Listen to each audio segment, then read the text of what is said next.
waaw ñi ngeeg ki nga xam ne moo di Moussa Balla Fofana nekk ca Canada d'abord Moussa Balla Fofana bëgg naa nga wax sénégalais yi ngay jokkoog lan mooy sa liggéey. jërëjëf Pape Alé maa ngi lay nuyu ci opportunité bi man je suis banquier d'affaires directeur de compte financement des entreprises particulièrement nag financement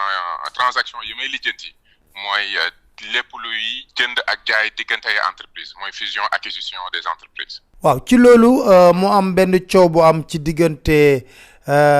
Senelec ak Akilee mooy contrat bi nga xam ne moom moo waral coow li incha allah mardi ci lañ toog war ko waxtaanee ñu lay laaj yow am na gëstu boo ci defoon lan nga gis ci contrat Akilee boobu. alors gëstu bi ma defoon ci contrat Akilee bi gëstu bi maa ngi ko def ginnaaw bi ma bindee article sur la gestion de la Senelec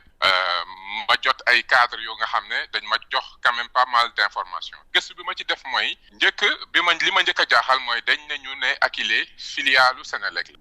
bi ma defee su may gëstu dama gis ne fii kenn mënul wax filiale parce que filiale mooy banqaasu entreprise mère donc société mère boo xam ni société mère bi moo ko contrôlé moom moo ko moom action au niveau de l'actionnariat moom moo am majorité parce que loolu mooy li koy permettre mu contrôler ko ci filiale boobu bu dee am na beneen entreprise bu ci nekk actionnaire entreprise boobu moom mooy def prise de part ci biir filiale bi nga xam ne Senelec moo ko moom man loolu la ñu xam ci filiale donc li ma njëkk a jaaxal mooy loolu lu tax ñu naan filiale la te du filiale loolu njëkk c'est une entreprise privée li ma gën a jaaxal aussi mooy dama gis ne Senelec ñëpp ñi di def analyse ñëpp di analyser parce que entreprise dafay am risque financier day am risque de secteur mais fii kenn mënul wax risque secteur parce que Senelec dafa am monopole électricité donc risque bi du foofu mais booy analyser risque Senelec da ngay gis ne au niveau de la gestion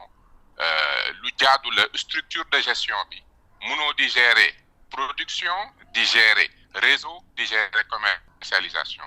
donc diviser Senelec en 3 filiales ba noppi am ay directeurs yu occupé wu ci liggéey boobu loolu day réduire le niveau de risque de la commercialisation avoir un nouveau serveur des compteurs plus adaptés ak des systèmes de paiement moins risqués loolu dina andil Senelec vraiment alal ju bëri donc loolu la audit bi nga xam ne société boobu moom la commandité audit bi loolu la feeñal ne pour un investissement de moins de 200 milliards normalement war nañu récupérer près de 600 milliards sur les 10 dernières années 10 années yi ci topp donc loolu moom nekk na lu nga xam ne ñëpp dañ ci d'accord mais lu ñu comprendrewul mooy lu tax conseil d'administration ba léegi nanguwul publier décision biñ jël ne ñoom nii la ñu fas yéene organiser Senelec en filiale loolu ba léegi ñu ngi koy xaar ba ca topp gisuñu tam document technique bi wane ne entreprise bu bëgg a bokk ci filiale yi règle financière yi nga war a matal pour mën a jël ay prise de part ba noppi andil Senelec alal wala xam-xam parce que noonu la ñuy defee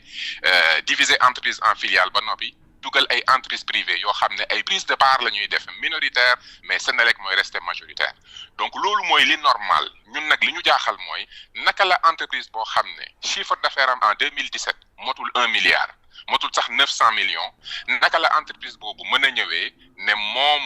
moo gagné appel à candidature wala appel à partenariat ba noppi mu ëlbatiku moom sax far filiale ba à hauteur de 67% ñun loolu jaaxal nañu trop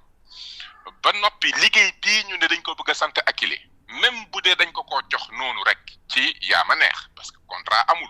parce que may wane ne conseil d'administration bi ñu ngi xaar ñu wax ñu ñoom naka lañ nangoo ñu def lii nga xam ne Sénégalais yi ñoo ko moom naka lañ ko nangoo def filiale mais tam appel d'offre bi war nañu wane nan la def ba gagné waaw conseil d'administration bi papier yi ñuy xaar ci moom parce que moom mooy jël décision ndax dañuy dem holding ak nan lañ koy defee te niñ koy defee daf ci bokk ñu wax ñu entreprise privée bu bëggee dugg ci benn filiale u Senelec nii lay duggee critères yi lii la jogante bi lii la laaj te loolu ba léegi gisuñ ko fi may attirer attention nit ñi tam ñun mënuñu comprendre entreprise boo xam ne amul 1 milliard de chiffre d'affaires amul expertise bu ay entreprise amul biir Sénégal ba noppi ñu ne moom moo gagné marché bi te même buñ ko joxee ak niñ ko joxee parce que yëg nañ contrat bi am ñun xam nañ ne contrat bii ñu ko signéel c'est un moyen là en fait d'un point de vue purement financier de lui donner les capacités yi nga xam ne moom amu ko parce que entreprise boo signé contrat wu 173 milliards pour mu équiper wu te amul équipement amul moyen financier yi mooy yow ba nga koy jox contrat bi xam nga ne kii amul doole donc le seul moyen bi nga am pour def ko filiale te motul filiale mooy nga jox ko loo xamante ne ni dina ko permettre mu dem lever les moyens financiers dem équiper wu pour mën a def liggéey bi donc kon xam nañ ne bu ñu defoon appel d'offre dinañ gis ay entreprises yoo xam ne dañuy ñëw ne Senelec ñun bëgg nañ bokk ci sa filiale bii nga xam ne moo war a defal réseau bu bees defar compteur yu bees defar serveur bu bees ñun mën nañ laa andil xam-xam te même bu ñu jël prise de part dañ la andil alal parce que loolu mooy intérêt wu fusion acquisition ki ngay dugal ci filiale bi da nga koy tànn ndax dafa andi xam-xam andi alal te loolu mooy nekk intérêt sénégalais. ma lay laaj ne est-ce que Akilee bés bu yóbbuwoon Senelec tribunal war na mën a am chance gagner procès bi. gagner ko dina jafe lool parce que Akilee li mu yor bu ñu respecté woon loi wu Sénégal yi gaw ma ne mën na ko yor parce que premièrement il faut que ñu am décision conseil d'administration buy nangu Akilee jotee ci alalu sénégalais yi noonu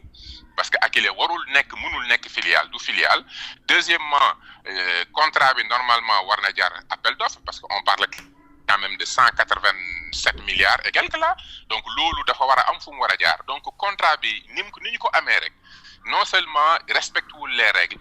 mais contrat la boo xam ne Akilee ci boppam dafa def ce qu'on appelle délit d'initié parce que nañ ko waxante Akilee direction wu Akilee pour nga xam ne ñoom ñoo defal audit Senelec pour xamal ko ne ko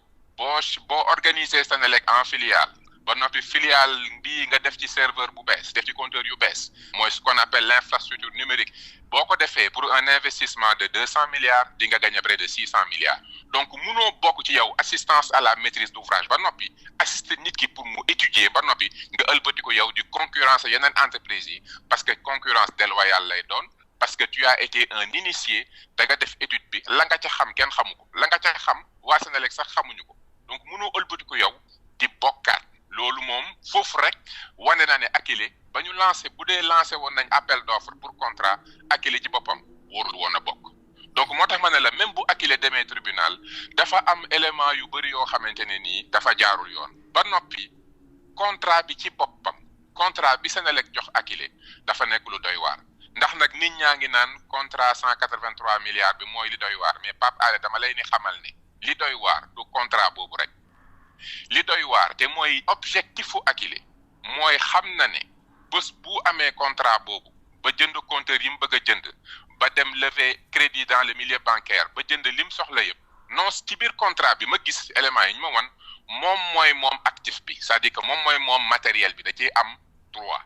may laaj Pape Alé naka laa mën a signé ak yow contrat pour nga fournir ma un service ba noppi yow nga ëlbatiku am une propriété sur l'actif que tu as acheté avec sama bon de commande pour nga fournir ma ba noppi li gën a doy waar te foofu lay wax nit ñi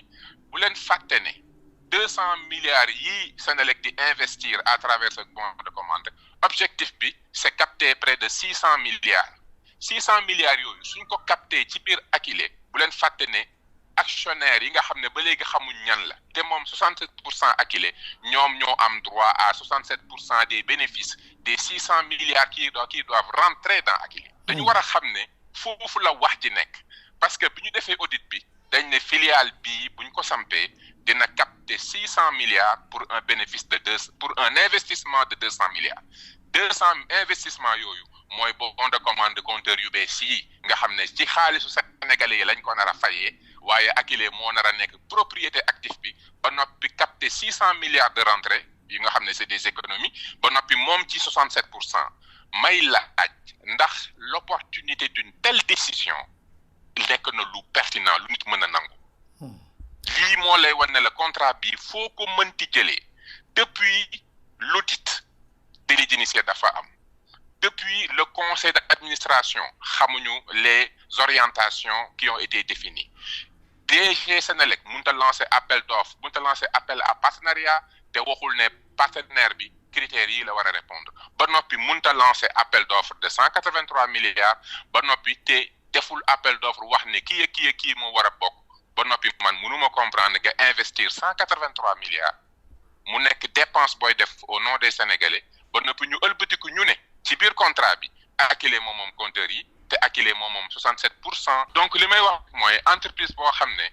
actionnaires yi ci nekk te may rappeler ne ba léegi xamuñu ñan les vrais actionnaires de Akilee mais actionnaires yi yo ca nekk ñoo moom 67%. ça veut dire que bés bu Akilee capté les 600 milliards yi nga xam ne audit bi wane na ne war na dugg ci Akilee ndax loolu moo tax ñu bëgg a samp réforme bii nii biir filiale boobu ce sont Akilee moo nar a moom 67% des bénéfices parce que loolu mooy répartition entreprise action ya nga fa am moo lay permettre nga demander autant de bénéfices parce que bu partage des rendements amee donc lii yëpp day wane ay yoo xamante ne nii mënuñu comprendre ban intérêt la sénégalais yi am ci lu mel nii gëm loolu leen ne Akilee seen filiale la te du nekkul seen filiale jox leen contrat boo xamante ne nii appel d'offre amul tudd ba noppi mu leer leen ne xaalis ba fa dara dugg 67% yi Akilee ko moom lii mooy yi nga xam ne man bi ma ko jàngatee dama ne lii yenuwul maanaa transaction ak fusion acquisition bi man gisuma Senelec déjà nee nañ jël na 35% biir Akilee mais lan la Senelec fay parce que normalement yow quand tu prends des parts dans une entreprise tu apportes quelque chose est-ce que 35% yooyu moo tax ñu jox ko contrat wu 187 milliards il faut que ñu leeral ñu parce que il bi structure transaction bi amul sens amul benn sens. maa ngi lay sant di la gërëm bu baax a baax ci leeral yu am solo yu ñuy indil Moussa Balla Fofana nekk ca Canada ñu ngi lay sant di la gërëm jërëjëf. maa ngi lay gërëm Pape Alé ci seen liggéey jërëjëf.